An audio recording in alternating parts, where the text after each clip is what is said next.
창세기부터 요한계시록까지 성경 66권에는 다양한 많은 주제들이 언급되죠. 아마 성경에 언급되는 다양한 주제들 가운데 가장 중요한 주제를 골라라, 그렇다면 두말할 것 없이 아마 하나님의 나라일 것이에요. 그렇기 때문에 성경을 이해하기 원한다면 하나님의 나라라는 주제는 절대 놓치면 안 됩니다. 하나님의 나라를 바르게 온전히 이해해야지만 성경을 제대로 이해할 수가 있죠. 하나님 나라의 현재성, 하나님 나라의 미래성, 하나님 나라의 백성이 되는 방법, 하나님 나라의 원리, 통치 원리, 삶의 원리, 그 모든 것들은 하나님 나라라는 주제로 묶여지게 됩니다. 그런데 창세부터 요한계시록까지 성경 66권 가운데 이 하나님 나라의 주제가 굉장히 중요한데, 이 하나님 나라의 주제만큼이나 또 중요한 주제가 있어요. 그게 우리가 오늘 살펴보려고 하는 예배입니다. 예배는 두말할 것이 없는 것이에요. 가장 중요한 기독교의 핵심 가운데 핵심. 그렇기 때문에 예배가 잘못되면 공동체가 무너집니다. 예배는 그 공동체의 건강성을 측량할 수 있는 바로미터 같은 것이에요. 굉장히 중요한 것이 바로 예배가 되겠죠. 그런데 그 예배를 이해하기 위해 우리는 몇 가지 성경을 좀 볼 필요가 있는데, 예배와 관련돼서 우리가 봐야 되는 성경 첫 번째는 시편이에요. 왜냐하면 시편에는 하나님을 예배하는 방법과 여러 가지 것들이 나와 있기 때문에 그렇습니다. 그러나 예배와 관련돼서 시편보다도 더 중요한 성경이 있다면 그거는 바로 레위기죠. 그러니까 레위기를 이해해야지만 사실은 하나님에 대한 예배를 우리가 온전히 이해할 수가 있습니다. 그런데 문제는 뭐냐면은 레위기에 대한 오해예요. 레위기는 어렵다, 따분하다, 이미 지금 어느 교회도 어느 기독교도 제사를 드리고 절기를 지키는 교회가 없는데 우리가 왜 레위기를 공부할 필요가 있는가라는 오해 때문에 사실은 레위기를 오해하게 되고, 그래서 예배를 오해하게 돼요. 예배를 이해하기 위해서는 먼저 레위기를 이해할 필요가 있죠. 레위기를 아무리 읽고 또 읽고 또 읽어도 오해하게 되는 가장 첫 번째 이유는 뭐냐면은, 레위기는 1장부터 27장까지 읽어보시면 하셔도 아시는데, 레위기는 이 세상의 모든 만물을 3분법으로 구분합니다. 사람, 공간과 시간, 그리고 사람, 모든 것들을 3분법으로 구분해요. 가장 거룩히 구별된 시간, 그리고 일상의 시간, 그리고 부정하고 가증스러운 시간이 있고, 물건도 마찬가지고 장소도 마찬가지예요. 거룩히 구별된 가장 거룩한 장소가 있고, 일상적인 장소가 있고, 가증한 장소가 있어요. 사람도 마찬가지입니다. 가장 거룩히 구별된 사람이 있고, 그냥 일상의 사람이 있고, 부정하고 가증한 사람이 있어요. 레위기는 이렇게 모든 만물들을, 사람과 시간과 공간과 장소와 이 모든 만물들을 3분법으로 구분하고 있는데, 우리는 2분법적 사고가 익숙해요. 교회 아니면 세상이에요. 악 아니면 선이에요. 내 편 아니면 적군이에요. 그러니까 3분법으로 구분된 레위기를 2분법으로 이해하기 때문에 오는 문제가 가장 큽니다. 그러니까 이런 것들은 사실은 좀 더 설명하면 좋은데, 이것은 오늘 주제와 좀 약간 벗어나기 때문에 이 주제를 다루고 싶진 않아요. 근데 아무튼 꼭 기억하세요. 레위기는 이 세상의 모든 만물을 3분법으로 구분합니다. 그러나 우리는 2분법으로 이해하는 것이에요. 또 하나, 레위기를 아무리 읽어도 오해하게 되는 가장 대표적인 두 번째 이유는 뭐냐면은 레위기 1장 1절 때문에 그렇습니다. 레위기 1장 1절. 혹시 오늘 제가 성경을 좀 살펴볼 텐데 종이 성경을 가져오신 분이 계시다면 종이 성경을 펴시고 펜을 꺼내시는 게 아마 좋을 것 같아요. 혹시 종이 성경이 없으시다면 어플이라도 한번 꺼내 보시겠어요? 레위기 1장 1절. 이것 때문에 레위기를 가장 많이 오해하게 됩니다. 레위기 1장 1절.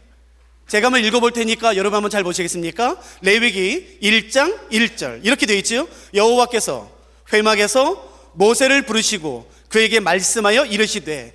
한글 성경의 레위기 1장 1절의 첫 번째 단어는 여호와께서예요. 그러나 히브리어 성경, 히브리어를 우리가 번역한 거지 않습니까? 히브리어 성경의 레위기 1장 1절의 첫 단어는 여호와가 아니에요. 한글 성경은 굉장히 좋습니다. 한글 성경의 번역은 추천할 만큼 굉장히 좋은 번역이에요. 그런데 한 가지 아쉬운 건 뭐냐면은 히브리어 성경의 레위기 1장 1절의 첫 단어가 한글 성경에는 번역이 안 됐어요. 왜곡돼서 번역된 게 아니라 아예 번역이 안 됐어요.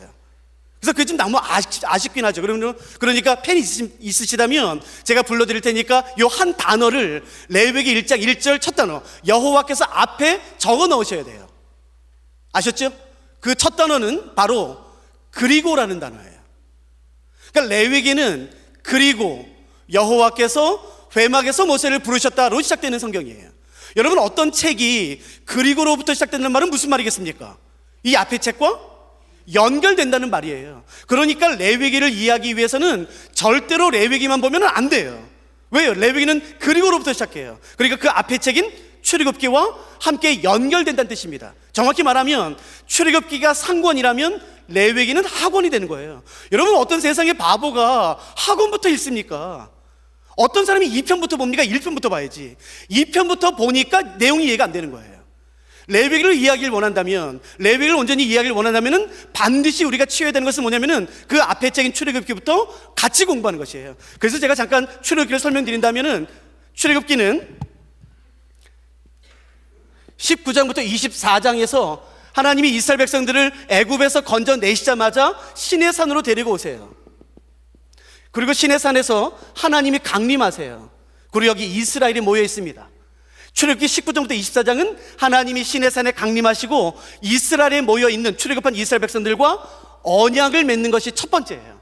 이 언약을 이해하는 것이 레위기뿐만 아니라 구약성경 전체를 이해하는데 중요한 핵심 가운데 핵심이에요. 하나님이 시내산에 강림하셔서 출애굽한 이스라엘 백성들과 언약을 맺으세요. 그럼 도대체 이 언약이 뭘까? 어떤 사람들은 약속이라 생각해요. 어떤 사람들은 축복이라 생각해요. 아니요, 다 틀립니다. 언약은 약속이 아닌 것이에요. 언약은 축복 정도가 아닌 것이에요. 그럼 뭡니까? 구약 성경이 39권인데 17권이 선지서예요. 그 선지서에 보시면 하나님이 이 언약을 이렇게 말씀하세요. 그래서 하나님이 이 언약을 어떻게 생각하시고 어떻게 말씀하시는 것을 통해서 우리는 이 언약의 정의를 할 수가 있죠. 하나님이 이렇게 말씀하세요. 야야, 니네 기억나냐?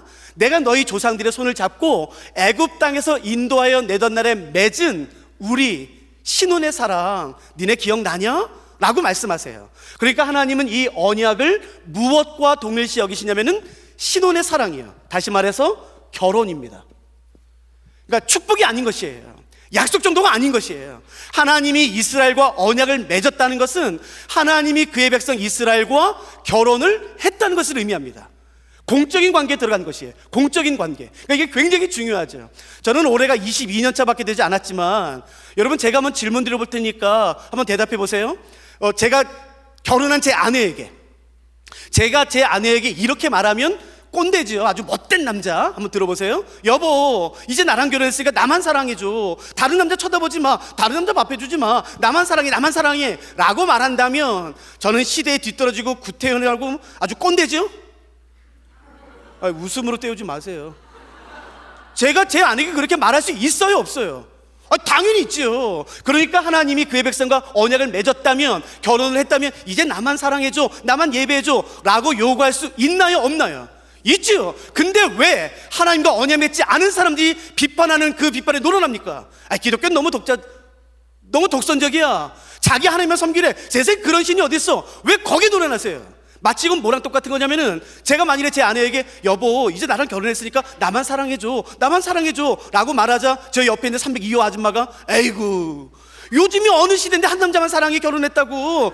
그게 왜 거기에 놀아나는 거랑 똑같지요. 그러니까 여러분, 언약이 얼마나 중요한지 알아야 돼요. 하나님이 그의 백성과 언약을 맺었다는 것은 결혼했다는 뜻이에요. 여러분, 이때부터 결혼했습니다. 제가 또 한 번 질문하니까 대답해 보세요. 결혼하기 전에 이 남자 저 여자 만나봐도 돼요, 안 돼요? 에? 잠깐, 이건 좀 잠깐만요.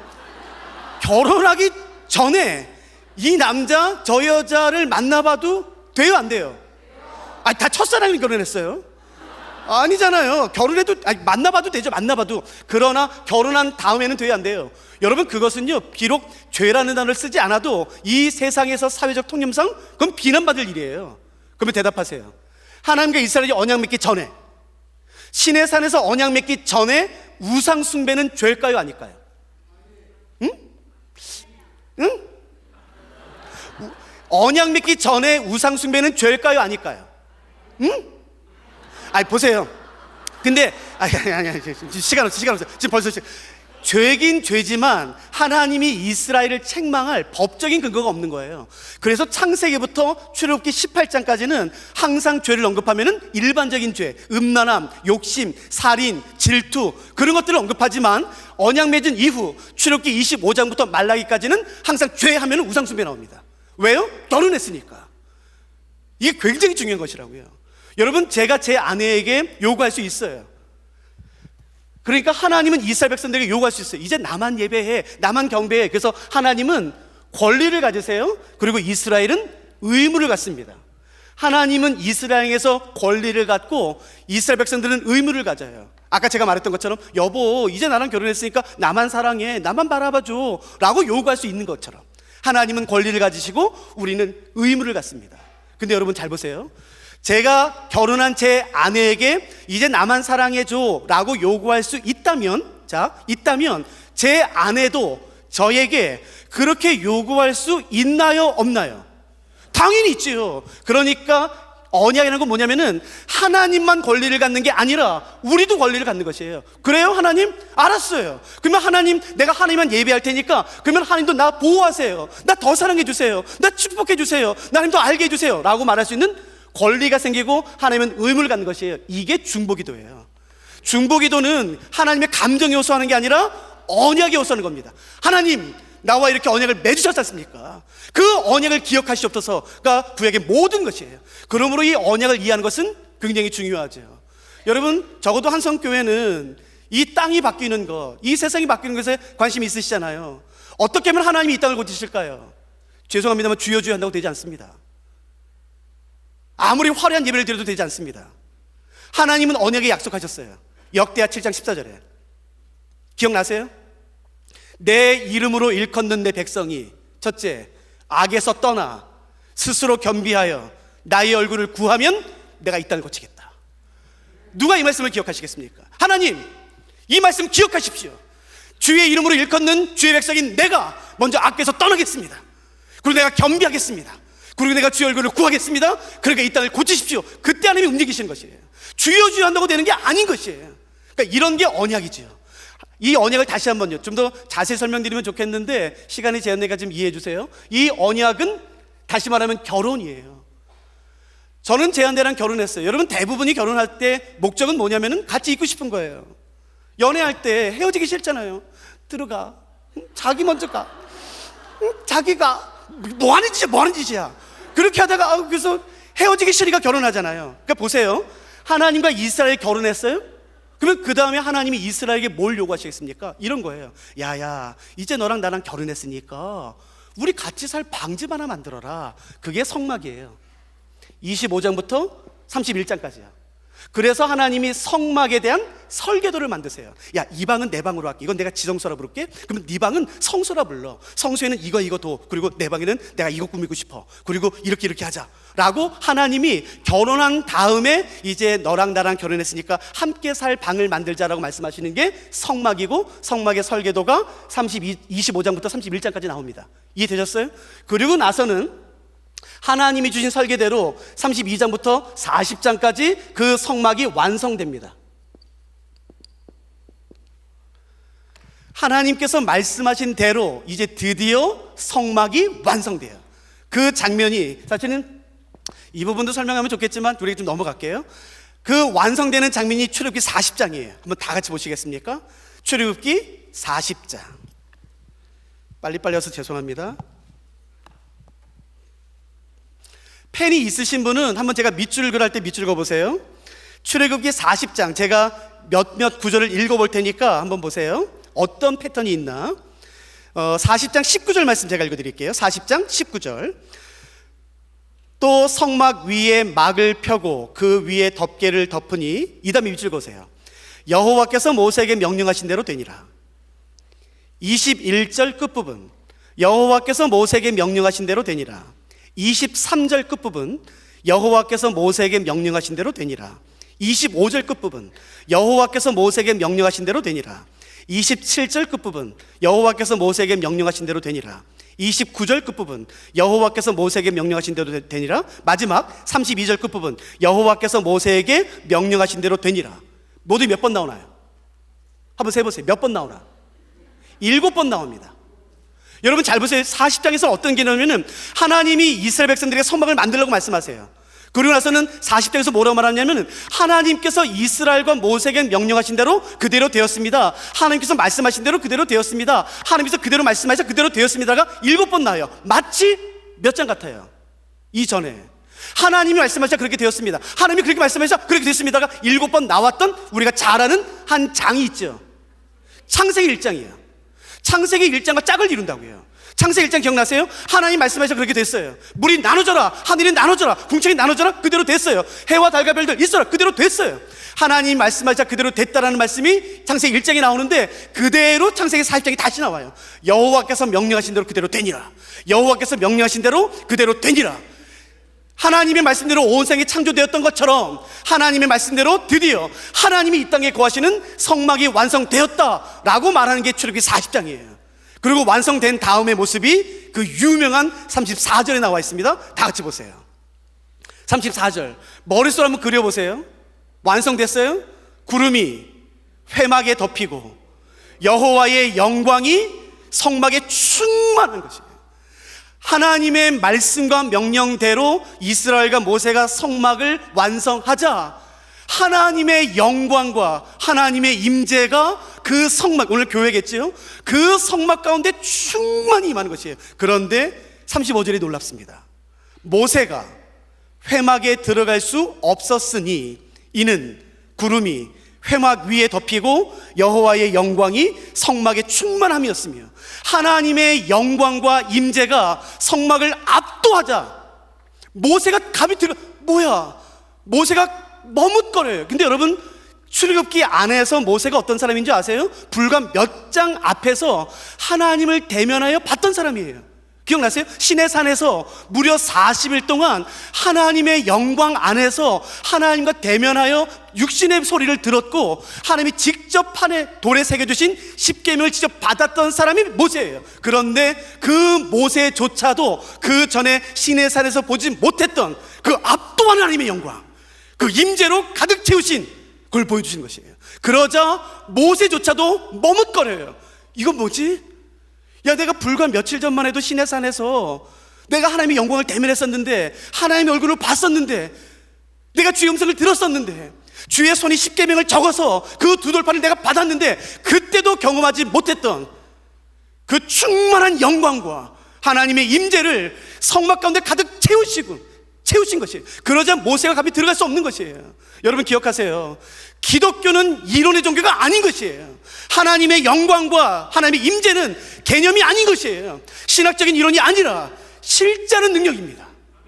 하나님의 영광, 압도하는, 감히 모세조차도 들어갈 수 없는, 모세조차도 머뭇거리게 만드는 그 하나님의 영광으로 성막을 가득 채우신 것이에요. 그리고 나서 레위기가 이렇게 시작되는 거예요. 그리고 여호와께서 회막에서 모세를 부르십니다. 모세야, 두려워 말아라. 들어와라. 이 40장을 모르면 레위기는 재미없습니다. 하나님이 모세를 부르시는데 그냥 회막이 아닌 것이에요. 그냥 천조가리가 아닌 것이에요. 온 하늘에 하늘이라도 담을 수 없는, 온 땅에 땅이라도 담을 수 없는 그 지존하시고 영존하신 시간과 공간을 초월하시는 그 하나님의 삼일체 영광을 성막에 가득 부으시고 그 안으로 모세를 부르신 것이에요. 모세야, 들어와라. 제가 오늘 믿는 믿음은 하나님이 오늘 우리에게도 이것을 하길 원하신다고 제가 믿는 것이에요. 여러분 어디까지 하나님의 영광을 경험하고 싶으세요? 어디까지 하나님의 임재 가운데 나가고 싶으십니까? 이 정도요? 이 정도에 만족하십니까? 아니요. 이 정도에 만족하고 싶은 것이 아닌 것이에요. 모세조차도 불과 며칠 전만 해도 시내산에서 하나님의 음성을 직접 듣고 십계명의 두 돌판을 직접 받아 그때 내려갈 때 기억나세요? 얼굴에 영광이 보이자 수건으로 덮을 정도의 그 영광을 직접 경험했던 모세조차도 지금 이 영광은 벌벌 떨어요. 이건 뭐야? 이건 뭐야? 그 영광으로 가득 채운 성막 안으로 하나님이 모세와 이스라엘 백성들을 부르시는 것이에요. 그게 레위기입니다. 여러분 그게 예배인 것이에요. 그냥 카타르시스 하면서 그냥 펄쩍펄쩍 뛰고 그냥 흥분 몇 번 했다가 아이고 좋다, 그게 예배가 아닌 것이에요. 온 땅이라도 담을 수 없는, 온 하늘에 하늘이라도 측량할 수 없는 그 삼위일체 하나님의 영광을 하나님의 집인 교회와 성막과 성전에 압도하여 부으신 후에 그 안으로 하나님이 우리를 초청하신 것이에요. 들어와라, 들어와라. 누가 이 초청에 응하시겠습니까? 누가 오늘 이 초청에 응해서 하나님, 나 경험하고 싶습니다. 근데 진짜 살아계신 하나님의 영광과 그 임재를 맛보고 싶습니다. 어디까지 들어가고 싶으세요? 시편 16편 11절 말씀을 기억하세요? 주께서 내게 생명의 길을 보이시느니 주의 앞에는 충만한 기쁨이 있고 주의 오른편에는 영원한 즐거움이 있는 것이에요. 하나님의 임재는 이 세상에 경험할 수 없는 평안과 그 즐거움과 기쁨으로 가득 차 있는 것이에요.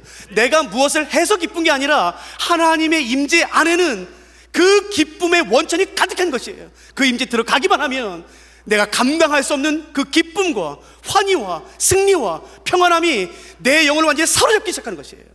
설교를 들어서가 아니라, 누가 사역해서가 아니라, 그 하나님 임재 자체에서 오는 그 영광 자체에서 흘러나오는 기쁨과 평안. 골로새서 2장 3절 기억나세요? 그 안에, 예수 안에 지혜와 지식의 모든 보화가 숨겨져 있느니라. 세상 사람이 찾아내면 그 모든 지식은 유튜브에 있지 않아요. 하나님의 임재 안에 있습니다. 하나님의 임재 안에 가득한 그 영광과 임재와 그 치유와 회복과 그 기쁨, 즐거움, 누가 경험하고 싶으세요? 저는 오늘 특별히 말씀을 준비하다가 한 부류의 사람을 제가 초청하고 싶어요. 과거에 하나님을 위해 살았지만 시간이 지나면서 어느 순간 세상에 벗이 된 것이에요. 하나님의 임재에서 점점 멀어지기 시작한 것이에요. 이젠 나는 하나님 관심 없겠지. 내가 옛날에 청년 때는, 그 젊었을 때는 그렇게 열심히 봉사하고 그렇게 선교 다니고 그렇게 열심히 열렬하게 예배를 드렸지만 이젠 뭐 술에 쩌들고 담배에 쩌들고 이제 세상에 취해서 이제 하나님은 나한테 관심 없겠지 라는 사람에게 저는 오늘 이 말씀 드리고 싶어요. 아니요, 하나님이 오늘 그 사람을 부르는 겁니다.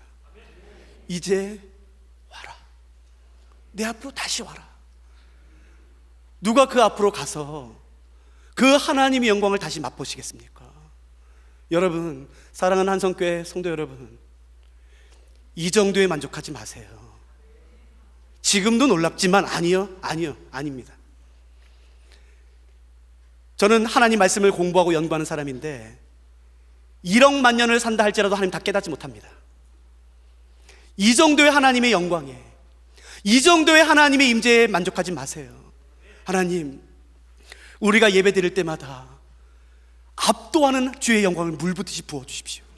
주의 임재로, 그 살아계신 하나님의 임재로 충만하게 채워주시옵소서.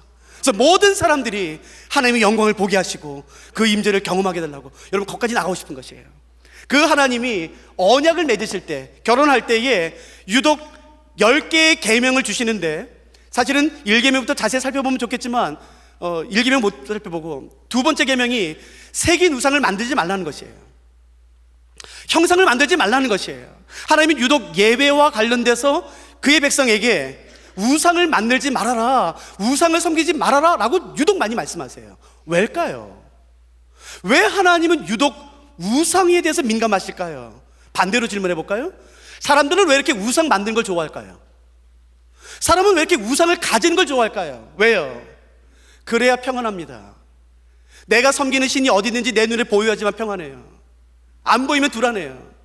도대체 신이 어디 있는 거야? 지금 내가 공부해야 되는데, 지금 내 심 앞두고 있는데, 지금 내가 질병 가운데 수술 들어가야 되는데 도대체 신이 어디 있는 거야? 신이 보이지 않으면 불안해요. 그래서 형상을 만들기 좋아해요. 하나님이 그걸 금하시는 겁니다. 여러분 잘 들어보세요. 이스라엘 백성들이 출애굽을 해요. 애굽에서 나옵니다. 애굽에서 무려 430년을 살아요.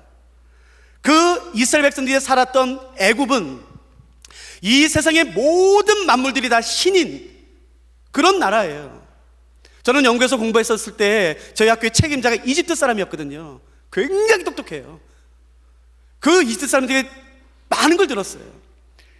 이집트는 살아있는 모든 생물이 다 신이에요. 나무, 풀, 동물, 뱀, 곤충, 심지어 바다, 강, 하늘의 해와 달과 별들까지 모든 것들이 다 신이에요. 심지어 여러분 곤충, 풍뎅이 아세요? 풍뎅이? 풍뎅이는 언제 쓰는지 아세요? 이집트 사람들이 모래를 정리한 다음에 풍뎅이를 놓습니다. 그러면 풍뎅이 발은 세 가지죠. 이렇게 찍습니다. 이집트 사람은 어떻게 해석하는지 아세요? 그게 신의 언어라고 말해요. 신의 언어다. 신이 말씀하신다. 지금 뭐 하는 짓이야? 이집트 사람들은, 한국 사람들은 삼신 할머니가 아이를 점재준다고 믿죠? 이집트 사람들은 개구리가 점재준다고 믿습니다. 그렇기 때문에 이집트 집에, 여러분 나중에 이집트 갔을 때 어떤 이집트 사람이 집에 갔는데 개구리 형상이 있어요? 그 집은 아이를 원하는 겁니다. 메뚜기는요, 보호예요. 시험을 앞두고 있어요? 지혜는 뱀신입니다. 이 세상의 모든 자연물들이 다 신이에요. 애굽에서는. 그러므로 모세 당시에 애굽의 시장에 가면은 신을 파는 시장들이 즐비하게 늘어서 있어요. 그 시장에 신을 파는 상점들이 그렇게 많습니다. 그 상점에 가면 형형색색의 수많은 신들이 다 있어요. 제가 질문드리니까 대답해 보세요. 신을 파는 상점에 가면 그 베스킨라빈스 31 그 아이스크림처럼 형형색색의 수많은 신들이 즐비하게 진열되어 있어요. 자, 대답해 보세요. 누가 누구를 선택하나요? 신이 사람을 선택하나요? 사람이 신을 선택하나요? 사람이 신을 선택합니다. 신이 사람을 선택하는 게 아니라 사람이 신을 선택해요. 그 선택에는 기준이 있겠죠? 그럼 기준은 뭘까요? 아니, 오늘은 이 신 싫어. 이 신 좋아. 사람이 신을 선택할 때 그 기준은 뭐겠습니까? 내 필요입니다. 내 소원. 어떤 신을 섬겨야 내 소원 빨리 이루어주나? 아이고, 내가 지금 아기를 원하는데, 아이고, 옆집은 요 A라는 신을 섬겨서, 아이고, 좀 재미 좀 봤대네. 야, 이 A 섬겨라. 섬겼어요? 근데 나는 A가 안 섬겨요? 그럼 어떻게 되는 줄 아세요? 야, 신을 버려요. 이게 말이 돼요? 사람이 신을 선택하고 신을 버려요. 그리고 또 다른 신을 해요. 또 다른 신을 해요. 그 신을 선택하는 기준은 오직 하나, 내 필요입니다. 내 필요, 내 소원, 내가 원하는 것. 그러니까 이런 문화 안에서, 이런 종교 안에서 좋은 신의 기준은 어떤 신이겠습니까? 어떤 신이 좋은 신인가요? 내 소원을 빨리 들어주는 신이에요. 아무리 성품이 좋다 할지라도, 능력이 맞다 할지라도 내 소원을 들어주지 않으면 그건 나쁜 신이에요. 대답해 보세요. 하나님은 좋은 분이세요? 하나님은 어떨 때 좋은 분이세요? 여러분, 어쩌면 우리는 이름만 하나님이지 하나님을 우상처럼 섬기는지 모르는 것이에요. 어떻게 하나님이 나한테 이럴 수 있어? 내가 지금까지 교회 갖다 바친 돈이 얼만데, 내가 지금까지 교회 헌신한 게 얼만데, 어떻게 하나님이 내 기도를 거절할 수 있어? 내 딸이, 내 자녀가 대학교에 떨어질 수 있어? 라고 말할 수 있다고요. 하나님이 정말 좋은 신인가요? 아니요. 내 기도를 들어줄 땐 것이에요. 내 소원을 들어줄 땐 것이에요. 여러분, 그 애굽 문화에서는 사람이 신을 선택합니다. 그 기준은 철저히 나예요. 신의 존재의 목적은, 들어보세요, 신이 존재하는 목적은 오직 내 필요를 채워주기 위함이에요. 누가 누구를 위해 존재하나요? 사람이 신을 위해 존재하는 게 아니라 신이 사람을 위해 존재하는 것입니다. 그래서 이사야서 43장 21절, 오늘 본문은 이렇게 말합니다. 이 백성은 내가 나를 위해 지었다. 내 찬송을 부르게 하기 위해 내가 나를 지었다는 것이에요. 누가 오늘 이런 고백하시겠습니까? 하나님이 나를 위해 존재하지 않습니다. 하나님이 내 기도 응답하기 위해 존재하지 않습니다. 내가 하나님을 위해 존재합니다. 누가 오늘 하나님에게 이 자유를 드리시겠습니까? 거절할 수 있는 자유예요. 내 기도를 거절할 수 있는 자유. 아니야, 그래도 안 돼. 하나님, 내가 무조건 11조도 잘하고 내가 예쁘게 예배드리고 내가 교회도 빠지지 않을 테니까 내 기도는 다 들어줘야 돼? 아니요, 그건 예배가 아닙니다. 속지 마십시오. 하나님이 나를 위해 존재하는 것이 아닌 것이에요. 우리가 하나님을 위해 존재하는 것입니다. 하나님을 이용하시면 안 되는 것이에요. 하나님을 우상처럼 섬기면 안 되는 것이에요. 이름만 여호와, 이름만 예수가 아닌 것이에요. 우리가 하나님을 위해 존재하는 것이에요. 어떻게 하나님, 왜 내 자녀를 고치지 않아? 맞아, 안타깝죠. 근데 여러분, 누가 그때 의지를 일으켜서 이렇게 기도하시겠습니까? 예, 하나님, 이 모든 주권은 하나님에게 있습니다. 내 소원은 이걸 할지라도 주의 뜻을 이루어 주시옵소서. 누가 좀 그렇게 신앙하시겠습니까? 내가 하나님이 존재하는 것 기억하세요. 예배는 사람을 위한 것이 아닌 것이에요. 예배는 하나님을 위한 것입니다. 예배는 사람에 대한 것이 아닌 것이에요. 예배는 하나님에 대한 것이에요. 예배는 사람을 향하는 것이 아니라 하나님을 향하는 것입니다. 예배는 사람의 마음에 사역하는 게 아니라 예배는 하나님의 마음에 사역하는 것이에요. 그러므로 예배 인도자들은 절대로 경계해야 되는 것은 사람에게 은혜를 끼치기 위한 것이에요. 여러분, 예배 목적은 은혜를 끼치는 게 아닙니다. 그러면 예배는 조작되게, 매니플레이션 되게 돼 있어요. 목소리를 떨면 됩니다. 약간 눈물 지면 되는 것이에요. 그런 곡들, 사람의 눈물을 자극할 만한 곡들을 선정하면 되는 것이에요. 아니요, 그건 예배가 아닌 것이에요. 예배는 싱어롱이 아닌 것이에요. 예배는 설교자의 설교를 잘 듣도록 하기 위해 사람들의 마음을 여는 행위가 아닌 것이에요. 예배는 그 정도가 아닌 것이에요. 예배는 하나님을 향하는 것입니다. 하나님의 마음을 향하고 그 하나님의 마음을 시원케 드린 것이에요. 하나님의 이름을 높여드리고 그가 하신 일을 선포하는 것, 여러분, 그게 진정한 예배가 되는 것이겠죠. 누가 지금 이런 예배를 사모하시겠습니까? 하나님을 두려워하며, 요한복음 3장에 있는 말씀처럼 모든 만물보다 초월하시는, 우리야 시간과 공간의 절대적인 제약을 받지만 하나님은 지금 여기도 계시지만 동시에 LA도 계시죠. 이 개념은 다 가지고 있어요. 근데 여러분, 하나님은 또 어떤 분인지 아세요? 하나님은 지금 여기도 계시지만 지금 여기 계신 하나님이 동시에 아담과 하와가 선악과를 따먹었을 때도 그때 동시에 계신 것이에요. 하나님은 지금 여기 계시지만 나의 1년 뒤에도 동시에 가 계신 것이에요. 시간과 공간을 초월하시는, 그 어떤 이성으로도 측량할 수 없는 그 하나님, 그 하나님을 예배하고 싶은 것이에요. 그 하나님이 임재하시면 어떤 설교도 필요 없습니다. 어떤 사역도 필요 없어요.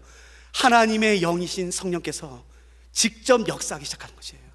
그 기쁨과 평안함과 회복과 그 질병으로부터의 자유와 그 모든 것들이 실제로 일어나는 것입니다. 그러므로 잘 들어보세요. 영광에는, 하나님의 영광에는 이중성이 존재합니다. 여기 하나님이 계세요. 여기 그의 백성 우리가 있습니다. 영광에는 이중성이 존재해요. 여러분 한번 생각해 보세요. 인간이 찾고 찾으면 신을 발견할 수 있어요? 한번 생각해 보세요. 인간이 신을 찾고 찾으면 발견할 수 있어요? 그게 무슨 신이에요? 아니요, 발견 못합니다. 옛날에 구도자 예배가 있었어요. 90년대에 다 망했습니다. 여러분, 인간이 하나님을 찾아 헤맨다고 찾아지지 않아요. 모든 종교는 말하죠. 범접할 수 없는 저 높은 산에 있는 신을 만나러 가는 과정과 같다. 기독교는 단지 이 방향이고 불교와 이슬람은 단지 다른 방향일 뿐이지 저 범접할 수 없는 높은 산에 계신 신을 찾아 나가는 과정은 다 똑같다. 그게 종교학에서 가르치는 것이에요. 기독교가 맞아요? 성경이 그걸 말하나요? 아니요, 거짓말입니다. 잘 들으세요. 기독교는, 성경은 범접할 수 없는 높은 산에 계신 하나님을 찾아 올라가는 행위가 아니라 그 영광의 보좌를 버리시고 산에서 내려오신 하나님을 만나는 종교가 기독교예요. 우리가 찾는 게 아니라 하나님이 우리를 찾는 것이에요. 인간이 아무리 기가 막힌 이성과 IQ를 가지고 있다 할지라도 하나님을 절대로 발견할 수 없습니다. 하나님이 스스로를 계시하지 않는 한, 여러분, 하나님이 우리에게 그 살아계신 하나님, 영존하신, 그 지존하신 온 우주의 그 아름다운 은하수를 말씀만 가지고 창조하신 그 삼일체 하나님이 자기 자신을 계시하셔서 우리에게 보여주기 시작하실 때 기가 막힌 영광이 임하는 것이에요. 그래서 하나님의 영광은, 시작은 사람이 아니라 하나님입니다.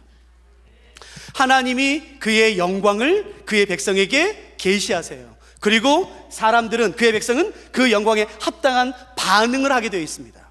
그런데 만일에 이 사람들의 반응이 합당하다면, 하나님 보시기에 흡족하시다면 하나님이 이 반응을 받으시고 다시 또 계시하세요. 그리고 이 반응, 다시 두 번째 계시에 대해서 사람은 다시 또 반응하게 돼 있어요. 이 반응이 합당하면 하나님이 또 계시하세요. 사람들은 반응합니다. 그러면서 예배는 점점 깊이 들어가는 것이에요. 한 번에 가는 게 아닙니다. 그런데 오늘 예배는 좀 먹혔어, 오늘 예배는 좀 자꾸 안 들어가, 그거는 내 반응이 합당하지 않기 때문입니다. 하나님이 하나님 자신에 대한 계시에 대해 사람이 합당히 반응하지 않으면 하나님은 계시를 멈추십니다. 제가 이거 사실은 오늘 할까 말까 했었어요. 왜냐면 이건 예배 인도자 세미나에서 하는 강의예요. 하나님의 영광에 대한 인간의 합당한 반응이 중요합니다. 그러므로 전통적인 예배에서 사람들의 반응을 묶어놓는 것, 그것은 예배에 더 깊이 못 들어가는 원인입니다. 반드시 회중이 하나님의 영광에 스스로 반응하도록 해야 돼요. 그래야 예배는 좀 더 깊이 들어갑니다. 그리고 하나님이 계시하세요. 그리고 거기에 반응하는 것이에요. 그래서 예배는 좀 더 깊이 들어가요. 그래서 예배에는 긴장감이 존재합니다. 그 긴장감은 사실은 사람에게 있는 게 아니라 하나님 편에 있는 것이에요. 하나님이 하나님 자신을 한성교회 성도님들에게 계시하시겠죠. 짜잔. 근데 그러면 하나님이 멋쩍으시겠죠. 그러면 거기서 멈추는 거예요. 근데 그때 하나님이 계시세요. 아멘! 아멘! 할렐루야! 예, 아멘! 하나님 그렇습니다! 영광 받으세요, 하나님! 아멘! 그러면 하나님 그러시겠죠. 아, 진짜? 그러면 하나님이 더 계시하시겠죠. 아멘! 예! 영광 받으세요! 아니, 맞습니다, 하나님! 그렇게 반응할 때 하나님이 더 계시하세요. 그러면서 예배는 점점 깊이 들어가는 것이에요. 예배는 설교자가 결정하는 게 아니에요. 찬양 인도자가 아니라 회중이 결정해요. 회중이. 더 깊은 예배. 잘 들으세요. 이제부터 그렇게 깊이, 더 깊이, 더 깊이 하나님이 하나님 자신으로, 무릎으로, 심장으로 그 백성들을, 성도를 더 끄세요. 이끄세요. 그러면 제일 마지막에 하나님의 심장 가까이 가게 되는 것이에요.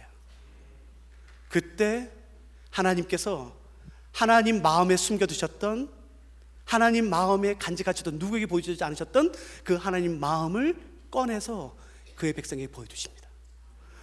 그때 견딜 수 없어요. 놀라운 것은 어느 공동체든, 어느 교회든, 어느 선교단체든 그 깊은 예배 가운데 들어가서 하나님의 심장까지 딱 가게 되는 순간 하나님이 그 마음 깊은 곳에 담아두셨던 마음을 탁 꺼내주시는데 그 마음은 100이면 100 다 똑같습니다. 그래서 그걸 보고서 아는 것이에요. 아, 이 교회는, 이 공동체는 거기까지 들어갔다, 못 들어갔다, 그걸 판단할 수 있는 것이에요. 그게 뭔지 아시겠어요? 그걸 말씀해 드리면 안 되잖아요. 그걸 알고 싶으세요? 하나님이 그 영광과 반응에 대한 그 상호작, 이중성으로 하나님께서 그의 백성을 계속해서 이끄세요. 더 깊이, 더 깊이, 더 깊이. 그때 하나님이 하나님의 심장으로 가까이 이끄신 다음에 그 마음 깊은 곳에 숨겨두셨던 하나의 마음을 탁 꺼내서 보여주시는데 그게 바로 뭐냐면은 잃어버린 영혼을 향한 하나님 아버지의 마음입니다. 그렇기 때문에 예배가 살아있는 교회는 항상 선교가 살아있어요. 선교는 구호로 되는 게 아닙니다.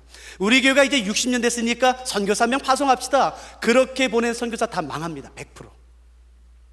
선교는 그렇게 하는 게 아니에요. 하나님께서 그분의 잃어버린 영혼을 향한 아버지의 견딜 수 없는 마음을 꺼내서 그의 백성에게 보여주세요. 야야, 내 앞에서 그렇게 춤추며 기뻐해서 내가 너무 좋다. 나의 선하심과 나의 창조자 되심을 높여줘서 고맙다. 근데 그렇게 말씀해요. 야야, 근데 내가 한 가지 눈물이 있다. 내 잃어버린 영혼을 향한 내 아픔이 있다 라는 것을 하나님이 탁 꺼내주실 때 견딜 수 없어요. 그때 스스로 하나님, 내가 여기 있습니다. 내가 여기 있습니다. 나를 보내주십시오. 그래서 보세요. 한국 교회에 예배가 부흥이 온 적이 있었어요. 90년대. 여긴 다 그 이후 세대인가요? 90년대에 한국 교회에 예배의 부흥이 온 적이 있어요. 그때 뭐가 일어났는지 아세요?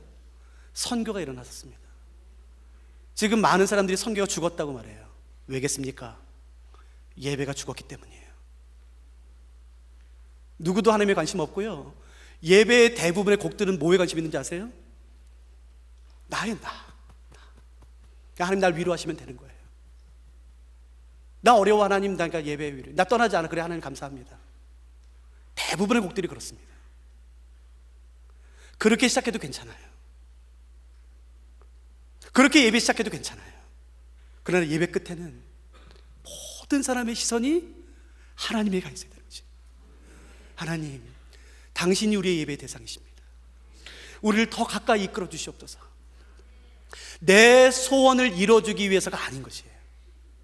하나님 앞에 가까이 나가고 주의 능력을 간구하는 게 내 소원, 내 명예, 내 잘남을 드러내기 위해서가 아니라 주의 마음을 알기 위해서인 것이에요. 그때 주의 마음을 하나님께서 온 교회 성도들에게 물 붓듯이 붓기 시작하세요. 그때 그 감격은 말로 표현할 수 없는 것이에요.